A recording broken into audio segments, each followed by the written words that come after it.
Hello, welcome to Final Score on an afternoon when it's all about the FA Cup and Football League in England and the SPL in Scotland. Looking out for shocks, talking points and anything they can argue about between themselves are Steve Claridge and Garth Crooks. Let's start, though, with the FA Cup and the 3 o'clock kickoffs at Pride Park. It's Derby against Birmingham. Ivan Gaskell's watching this one.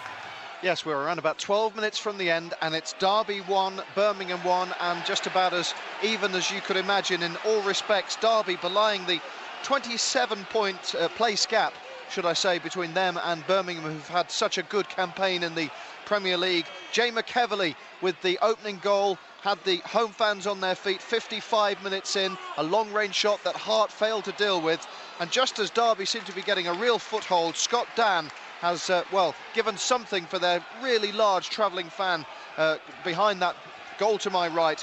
Something to cheer about. Dan, 1-1, 12 to go, could go either way.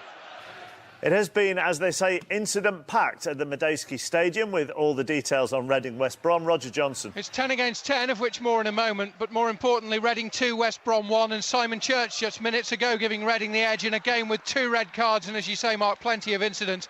The Baggies boss, Roberto Di Matteo, of course, synonymous with quick goals in the FA Cup, but apoplectic 9 seconds in when Zyvalon's poor control gifted Jimmy Kebe the chance to give Reading an early lead. Robert Corran then, who was promoted from the bench after Slorry was injured in the warm-up, restored parity. Just after half-time, the first sending off Shane Long for a studs-up challenge on Abdoulaye Maitai. He was shown a straight red.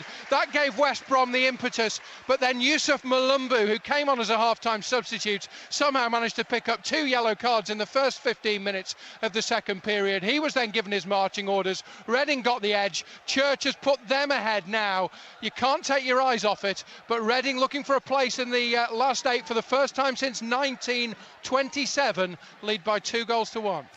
The South Coast derby in the 5th round went the way of Portsmouth. They beat Southampton 4-1, and Chris Dennis was at this one.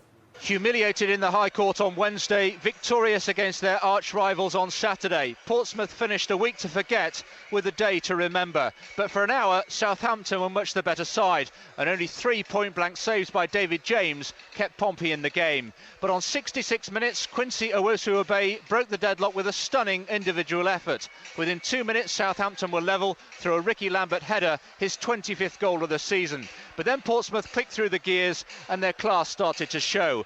Dindan, Belhadj and O'Hara all found the net late on, and Southampton's spirit was finally broken. So Portsmouth booked their place in the quarter-final on March the 6th. The question is, will they still be in business to take it? Lincoln have given themselves a chance, haven't they, against Rotherham. Stephen Lennon means they're now just 2-1 down. Pavel Abbott's 9th of the season in League One has given relegation threat in Oldham the lead against Walsall, and it's all over at Brunton Park. Carlisle now 5 up on the MK Dons. Back to the FA Cup. The other early kick-off was Chelsea 4, Cardiff 1, and John Motson was at this one. In the end, a comfortable victory for the holders, which takes them safely through to the quarter-finals. It wasn't always that way. Didier Drogba put Chelsea ahead inside 2 minutes, but Michael Chopra equalised for a spirited Cardiff side on 34. It was only in the second half that Chelsea really exerted their superiority. Michael Ballack making it 2-1, only his second goal since September after 51 minutes. Then after 68 minutes, Daniel Sturridge, who scored in every round, made it 3-1. And finally, substitute Solomon Kalou locked the game up for Chelsea with the 4th goal on 86 minutes. In the end, it was one way, but Cardiff certainly was stubborn for the first hour. Chelsea, the holders, safely through. Stockport were 2 down at home to Colchester in League One, but Jabba Ibeara's second of the afternoon has now brought them level. Shrewsbury 3-1 up against Hereford in League Two. Back to the FA Cup. Steve, a lot of people thought Portsmouth might come undone at St Mary's, and they could have done for the first hour or so. David James was superb. He was. He pulled off 3 fantastic saves. As you say, they've probably got that little bit of luck in that respect they haven't had all season, but in the end, as soon as the goals started going in, and I thought the 2 subs made a huge difference as well. Owusu Adebayo scored the first one and opened the game up, and then all of a sudden, where there were time and space, the class of the Premiership players told. But yeah, for an hour, I mean, certainly Cardiff, Chelsea for an hour was competitive, and the same with this one. Well, that's what I was going to say. Chelsea Cardiff at one stage was 1-1. Do you think they seemed slightly muted at times, Chelsea? Do you think they were affected by the absence of John Terry and Ashley Cole? Well, for an hour, I thought they were, yeah. Alex and Cavalli don't play together very often. And I've always felt that, provided you've got Lampard, Drogba and Terry on the side, they're practically impregnable. Take two of those three, I think they're an ordinary side. They had two of those players today, it was just as well, because the last half an hour was pretty straightforward. But for an hour, Cardiff did very well. Into the Championship, where at lunchtime the leaders needed a late equaliser to get a point at Swansea. We can see the goals now. Your commentator is Ian Gwyn Hughes. So, more highlights from that game, plus all the goals from the Championship, League One and League Two. In the Football League show, that's at 11:20 tonight on BBC One. You can see that also includes Doncaster against Nottingham Forest, where, at the moment, players are pushing each other around and the referee's waving his arms around like he doesn't know what's going on. James Mason, do you? Let's clear it up, Mark. It's Doncaster Rovers 1, Nottingham Forest 0. That's the score, but we've just seen Nottingham Forest, Garth McCleary sent off, substitute, might I add, sent off for a two-footed challenge on James Hayton. Now, that's how it appeared. I don't think it was as harsh as that, but the referee, Andy Penn, has sent him off for a straight red. So there's a melee going on at the moment. Back on the pitch, Rovers are leading by Billy Sharp's first-half goal, and they've been good for it, Mark, to be honest. Forest have huffed and puffed, but Doncaster Rovers have had the majority of the goal-scoring chances. Forest, one clear chance, fell to Nathan Tyson in the first half. Clean through on goal, but Neil Sullivan thwarted him. So with, 5 or 6 minutes to go, Forest could be facing a third straight away defeat in a row. Doncaster 1, Nottingham Forest 0. Staying in South Yorkshire, let's see what's going on at Oakwell. Mark Bishop's watching Barnsley-Plymouth. Yes, it's Barnsley 1, Plymouth Argyle 2. 18 years since Plymouth, last one at Oakwell. And what a time to do it again if it's going to stay this way. Points worth their weight in gold for Paul Mariner's side right now. It's been a fantastic comeback from the visitors. Barnsley coasting after Hugo Kalachi's volley just before the break. And then the fight back in the second half, a Carl Fletcher rocket from 25 yards. And minutes after that, Jamie Mackey from close range after Balassi's corner. And as I speak, Plymouth Argyle have increased their lead by 3 goals to 1. We can't see the scorer. It came in off the near post back into the middle. But it looks to me as if Fallon is being credited with the score. It's Barnsley 1, Plymouth Argyle 3. And we will confirm that with you as soon as possible. Now, for most of the afternoon, the League One leaders Norwich have been under the cosh at Brighton. But as you may have seen going through on the video printer, they have equalised. Andy Barwell can give us the details of Grant Holt's goal. Yes, it's now 1 apiece. The league leaders equalising through their skipper, Grant Holt. Back after a 3-game suspension, his shot went in off the bar. Brighton had been doing so well up to then. They were looking like holding on for what would have been their first home league win in 4 months. Elliot Bennett scoring midway through the first half. But now Norwich are in a real dominant position and are really bossing this game. It's Brighton 1, Norwich 1. And Leeds can't take advantage of Norwich slipping up at the moment, can they? David Garrido. Absolutely not. Orient 1, Leeds 0. The visitors with all the play, possession and chances, but it's the home side who've gone ahead. A well-worked move, finishing with a cross from Nicky Adams, and then centre-back Tamika Mkandawire with a header past Casper Ankergren. That's his 6th goal of the season. Leeds, as I say, with chances galore, especially in the first half. They fell to Gary McSheffrey, Bradley Johnson, Robert Snodgrass. None of them could convert. So Orient at this moment on course to extend their unbeaten run to 6 games and also get their first victory over Leeds since 1960. It's Orient 1, Leeds 0. And there's been another goal at Brighton. So is it going to be worse for Leeds? Andy Barwell. Yes, it is, because it's Brighton 1, Norwich 2. It was central defender Gary Doherty was forward for a set piece. It was a free kick from Darryl Russell on the left-hand side. A free header for Doherty. He makes it now Brighton 1, Norwich 2. Well, what a comeback there. Neil Harris's 14th of the season at the New Den has put Millwall ahead late on against Exeter. Mark Webber has spent most of the afternoon raving to us about what a good game he's watching between Stockport and Colchester. And I am. 2-2. Stockport fan must have the hide of a rhino, Mark. Their team hasn't won since November. A takeover bid stalled, but can you hear them whisper it? Can you hear that? We're going to win. Corner for Stockport at the moment. Colchester created 2 early chances and looked like they were going to boss this game. A great shot by Prutton was one of them. But Stockport, a battle like gladiators, overturned this game. 2 Jabo Ibari goals. The Davids making the Goliaths wobble. It's got more value for money than a row of discount stores. 2-2.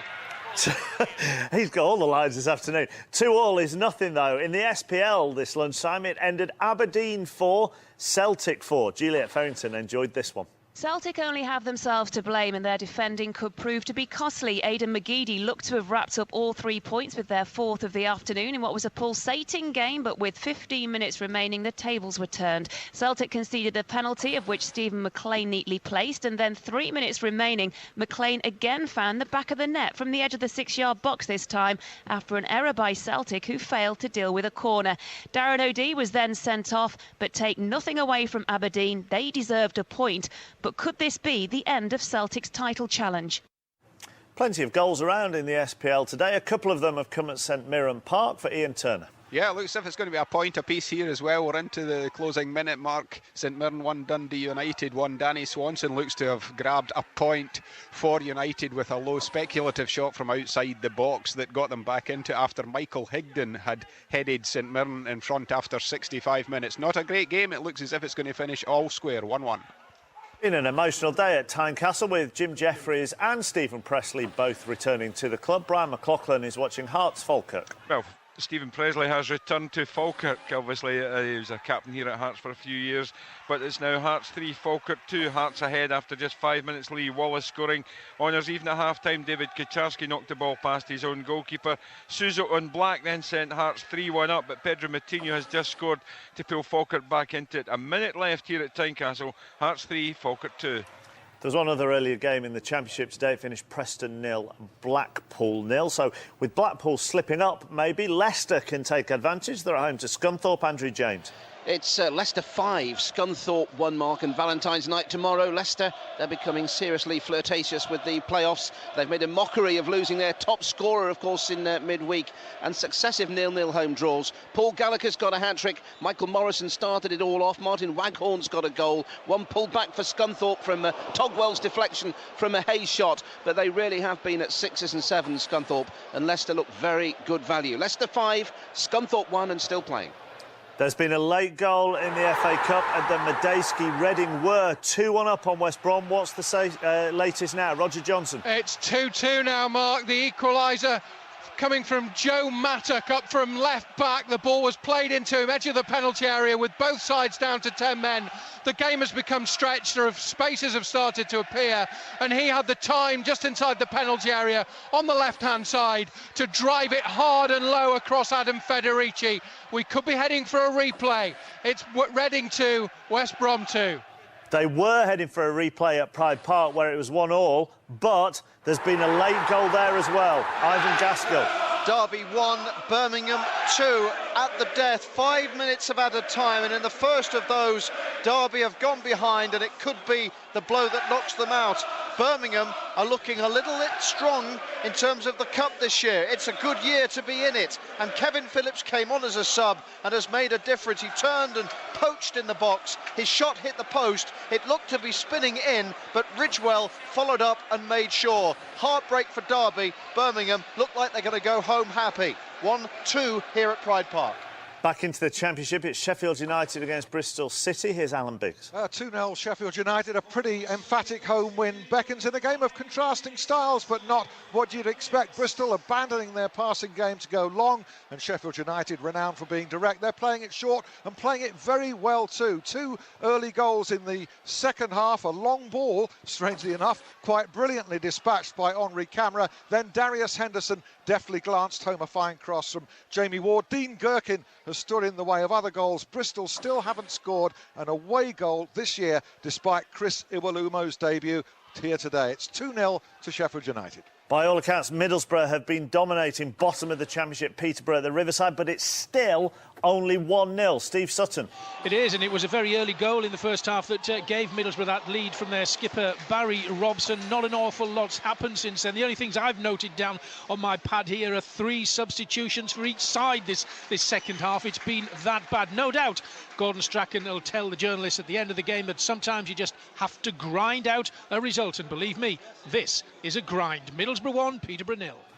QPR have lost their last 4. At the moment, it looks like that run's going to be extended to losing their last 5. John Anderson's watching them at Coventry. It does. We're in the final minute. Coventry 1, Queen's Park Rangers 0. Coventry have scored with their only effort on target in the entire game. It came on 11 minutes. Gary Deegan's first for the club since joining them from Irish team Bohemians. A low shot into the corner. QPR a little unlucky in the second half. Couple of chances. Kieran Westwood saved from Lee Cook's free kick and then managed to claw out a goal-bound header by his own defender Leon Barnett, but the woe looks like continuing for Mick Hufford and QPR. It's Coventry 1, Rangers 0. There's been a late goal at St Mirren Park. You would imagine that this will be the winner. Ian Turner, who's got it? Dundee United have got it. It's substitute David Goodwillie. I said when he came on he was an exciting player. To be honest, he's been pretty poor, but he got on the end of a stramash in the St Mirren penalty box. They dithered the St Mirren defence. Goodwillie didn't. He smashed it home from about 3 yards and were the fourth. In fact, there goes the final whistle. Dundee United really have come back from being down and out here with a goal 6 minutes from the end, 4 minutes into stoppage time. It finishes here at St Mirren. St Mirren 1, Dundee United 2.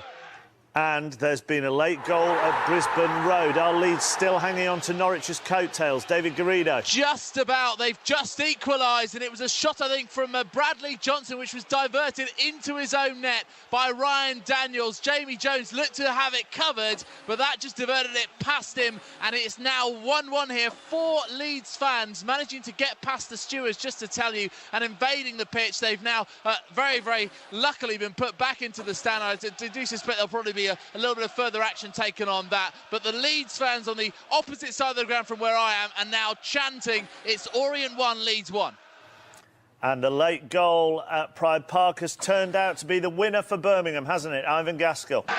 Derby 1, Birmingham 2, and through to the last 8. Not a pot boiler, this one, more a very gentle simmer, but the prospect of a place in the quarter-finals of the FA Cup enough to add a pinch of tension here towards the end.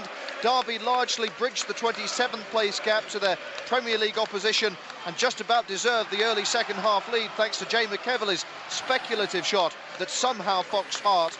A subdued Birmingham responded though. Scott Dan was the man as he turned in a McFadden corner. Then into added time, Phillips from the subs bench swiveled, struck a post, and Ridgewell bundled in the winner. I think they're still playing at the Medeski, so Roger Johnson can tell us if either side is looking like going to get a late winner. Well, Reading camped in the West Brom penalty area at the moment, but it's still 2-2. We're coming to the end of the 3 minutes of the 4 minutes of added time, so 1 more minute to play. Reading asking all the questions at the moment, but West Brom hanging on as it's swung in towards Rajak. It's out for a corner. We look like we're heading for a replay, but you never know in this game, that's for sure. 2-2. And the final whistle has gone at Saltergate in League 2. It's Chesterfield against Bury. Steve Lee. Chesterfield 1, Bury 0. Big win this for 6th place Chesterfield in this promotion clash. They've inflicted Bury's first defeat of 2010 and ended an impressive run of 6 straight wins. Sub Scott Bowden's near post header from a corner settled the game, but Bury, my oh my, they had some chances. Michael Jones hit the crossbar, and in the end there were goal-mouth scrambles aplenty, but Chesterfield hung on for a vital win for them. They've got the best home league record in the division. Dagenham and Redbridge have never ever beaten Bournemouth, but Tony Lockwood, that looks like changing today. It does. We're into the final minutes of time added on. Bournemouth on the end of a surprise scoreline. Mark Anker's first half penalty, the difference after the restart. Gain, Scott and Montgomery all wasted decent chances for the Daggers. Paul Benson hit the underside of the crossbar. Montgomery's follow-up effort was cleared off the line. The Daggers, after 4 straight defeats then, with what would be a first Football League triumph over Bournemouth.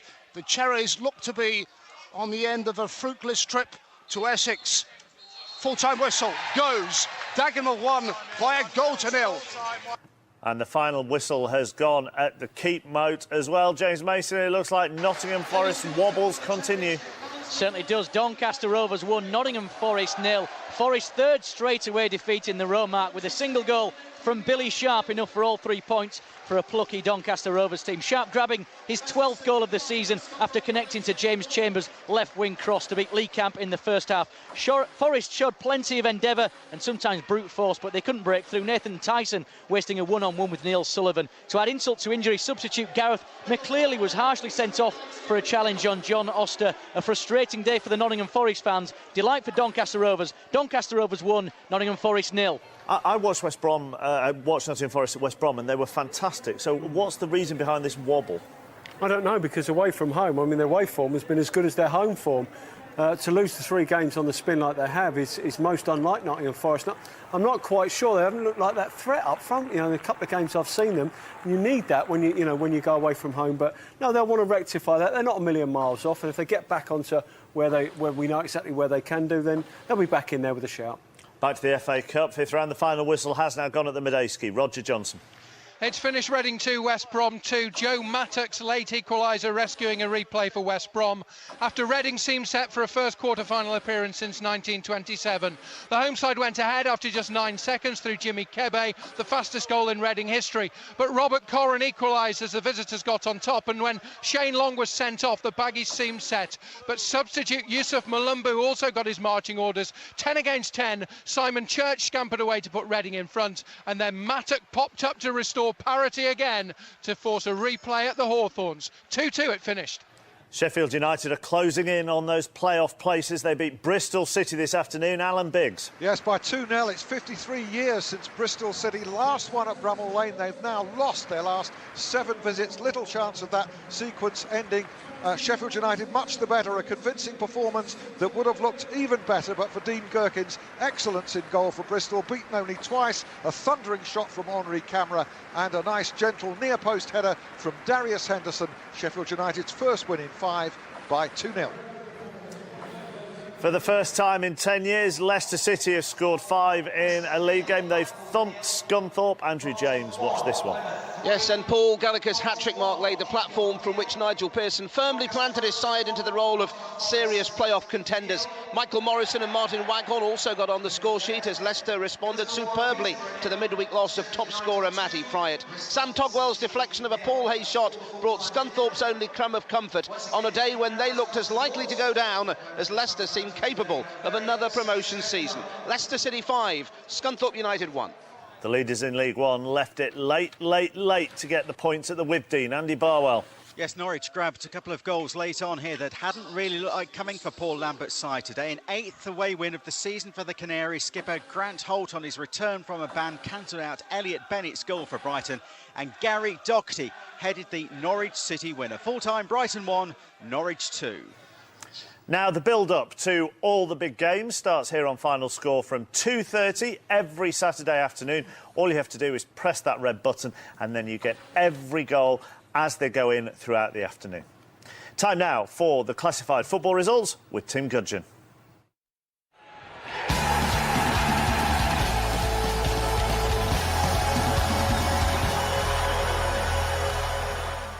And opening mark with the FA Cup, sponsored by Eon. 5th round. Chelsea 4, Cardiff City 1.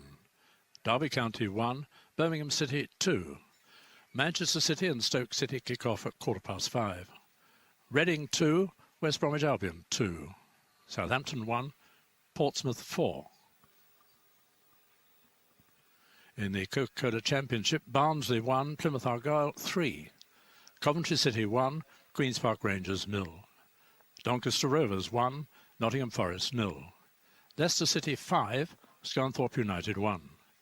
Middlesbrough 1, Peterborough United 0. Preston North End 0, Blackpool 0. Sheffield United 2, Bristol City 0. Swansea City 1, Newcastle United 1. In League One, Brentford 1, Wycombe Wanderers 1. Brighton and Hove Albion 1, Norwich City 2. Carlisle United 5, Milton Keynes Dons 0. Huddersfield Town 2, Swindon Town 2. Leyton Orient 1, Leeds United 1. Millwall 1, Exeter City 0. Oldham Athletic 1, Walsall 0. Southend United 1, Tranmere Rovers 1. Stockport County 2, Colchester United 2. Yeovil Town 0, Gillingham 0. In League 2, Barnet 1, Cheltenham Town 1. Bradford City 0, Grimsby Town 0. Chesterfield 1, Bury 0. Dagenham and Redbridge 1, AFC Bournemouth 0. Lincoln City 1, Rotherham United 2. Macclesfield Town 0, Accrington Stanley 0. Morecambe 2, Darlington 0. Shrewsbury Town 3, Hereford United 1. Torquay United 1, Port Vale 2. In the Blue Square Premier, Barrow 0, Kettering Town 2. Cambridge United 2, AFC Wimbledon 2. Crawley Town 1, Altrincham 0. Eastbourne Borough 0, Luton Town 1.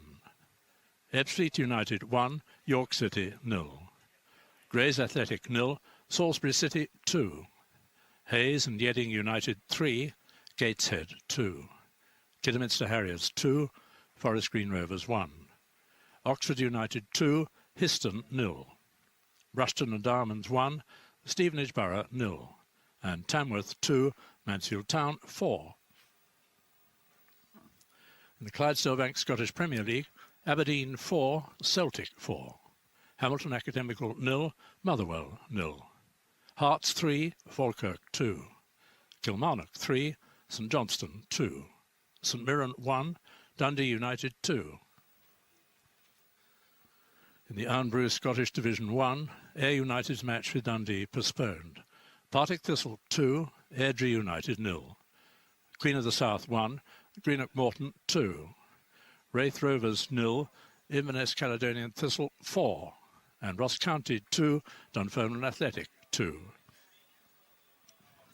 In Scottish Div 2, Alloa Athletic 2, East Fife 0. Arbroath 2, Clyde 0. Dumbarton and Stirling Albion, one of the postponed matches. Peterhead 0, Brechin City 3. Stenhousemuir 0, Cowdenbeath 0. And Scottish Div 3, Albion Rovers and East Stirlingshire postponed. Berwick Rangers 0, Forfar Athletic 4. Livingston 3, Annan Athletic 2. Montrose 1, Queen's Park 2.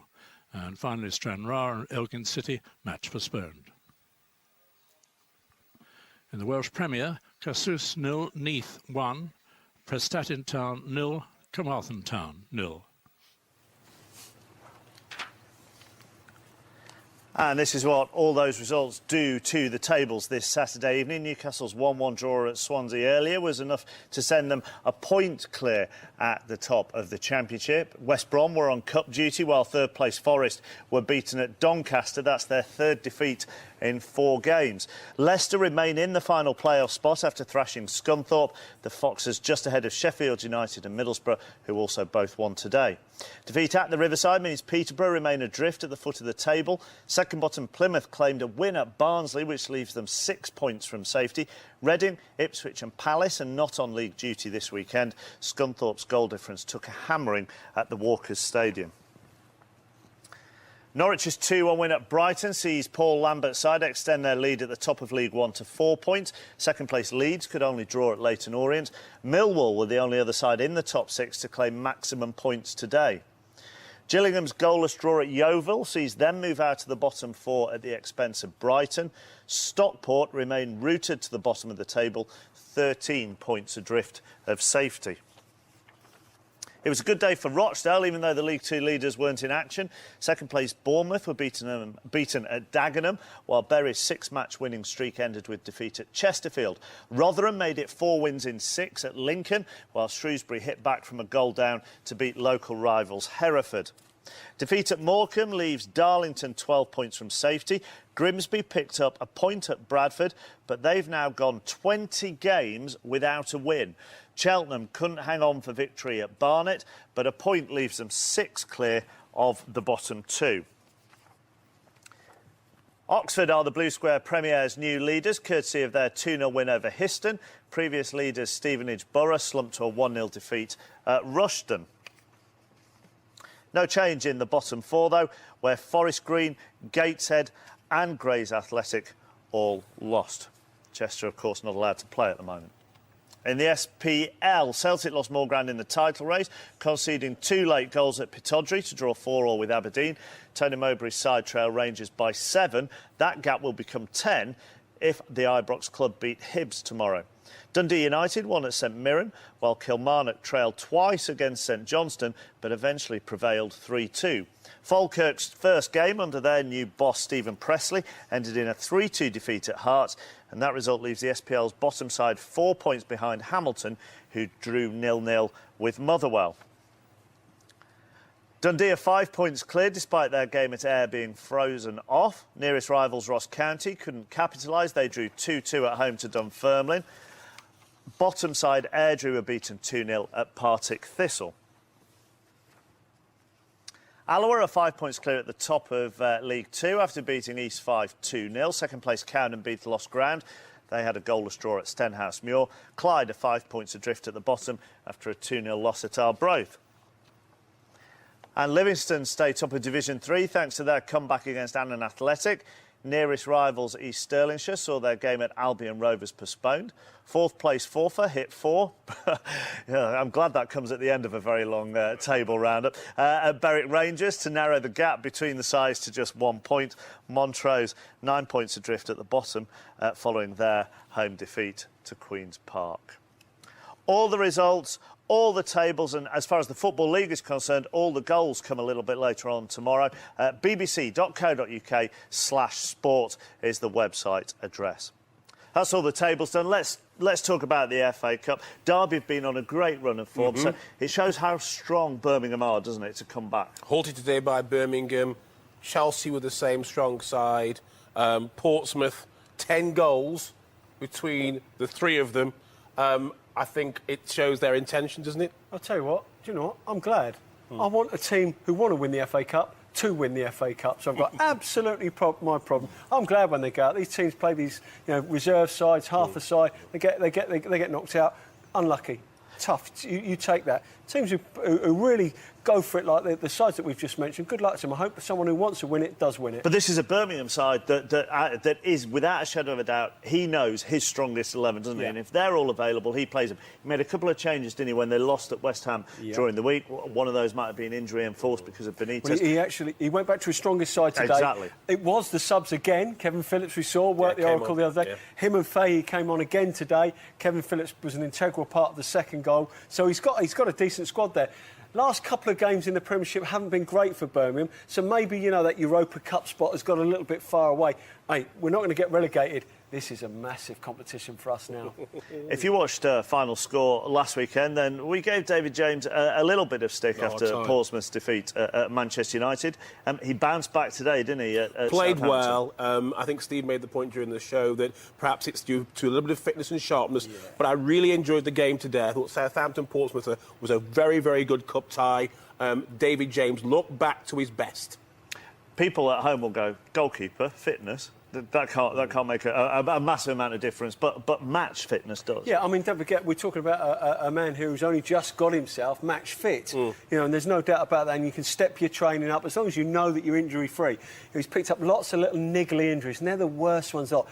He's injury-free now. Bang, right now we attack the training. And there's no doubt that week, 10 days, has made a huge difference to his game. He looked a different keeper today. Remember, Mark, he's 39. Yeah. He can't afford to have the days off that a youngster can have. He's got to be on top of his game. And Portsmouth, at this stage, are they able to separate the chaos off the pitch to the good stuff on the pitch? Well, we heard Avram Grant earlier say that they've had to work very hard to separate what's happening off the field and concentrate what's happening on the field. I think they've done a very, very good job. I think the players are a credit to their profession. They really have worked very hard. They've given everything they've got. And Portsmouth fans have got a little bit of something to smile about. We mentioned earlier that at times it was sticky for Chelsea today. They were 1-1 at one stage. Just talk to me about Daniel Sturridge, who got one of the goals, made the summer move from Manchester City to Stamford Bridge.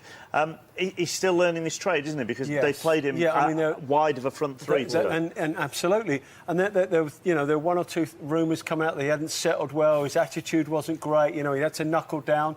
Maybe he's taken that on board, and now we've got someone who looks full of confidence, who's scoring goals. Maybe he's not that edge off his attitude where he's actually now applying himself. As you say, he did a difficult job today, playing out of position, but he did it very well. Shock horror, youngsters. Attitude not right. Having to settle down. Goodness gracious. How should we cope? It isn't grumpy old men. I'd just like to point out it is final score on BBC Two. Reading are giving us the stories of the FA Cup, aren't they? Yeah. When we talk about them. Liverpool knocked out, Burnley knocked out. Red cards today, 2-2 against West Brom. They've got another replay. It's interesting because at the top of the Championship, you've got Nottingham Forest struggling, West Brom in the Cup, Newcastle stopped their slide, got a point.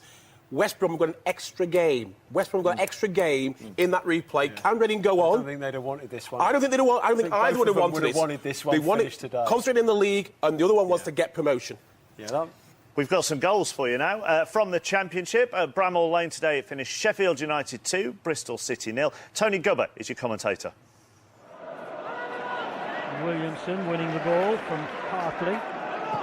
Cleared by Carey. Barkley. And Camera took that very nicely. Here's Henri Camera. Oh, that is absolutely top draw.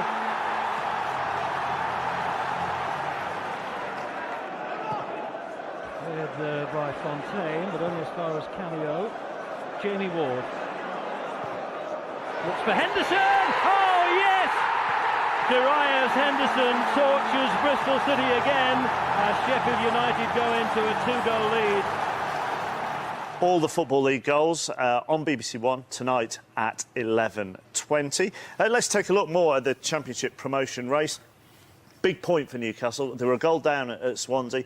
They equalised for Andy Carroll, with a couple of minutes to go. Yeah, I mean, I don't care what anyone says.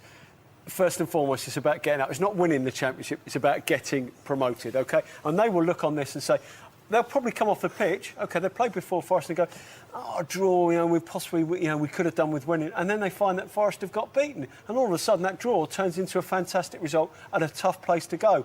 So, yes, got beaten in the midweek, won't want to have got beaten again, and they were going to have a blip at some stage. It's how you come out of that blip and how quickly you do, and that was a great goal from Andy. We saw Sheffield United win today. It takes them 7th, so just outside the playoffs. Sheffield United take on Forest at Forest during the week. West Brom go to Cardiff. I mean, anybody can beat anybody else at the top of this division. I mean, for the last 3 years, that Championship has just been incredible. It's no different this year. They're fantastic games. We saw Sheffield United do ever so well against Bristol today, dispatch them in midweek, all to play for. It's difficult to call it. It is. If I had to ask you now for... call it very quickly. Which two will go up? You call it for me. Well, you've got to go West Brom and Newcastle simply because of the result today. If you'd asked me 2 weeks ago, I would have put probably Nottingham Forest in that. And give me your performance of the day, Steve, first of all. Performance of the day, probably Portsmouth under all the circumstances, to come out of it. And the game meant so much to everybody involved as well. All right. No bias there. Absolutely no, not. Right. I'm just checking. It's in my job to ask these questions. Garth, your performance of the day? You can't say Spurs for once. No, I'm going to go with Portsmouth. OK. Not Aberdeen, 4-4 with Celtic? Oh, don't get me started on Celtic. Oh, right, OK, blimey, I won't. That's a whole different show. Some other sport coming your way on the BBC. BBC One now for second half of France against Ireland in the Six Nations. That's well worth watching. And then coverage from the Winter Olympics in Vancouver, 7:30 tonight here on BBC Two. That is it, though, from Final Score for this afternoon. From myself and Steve and Garth, have a good evening. Bye-bye.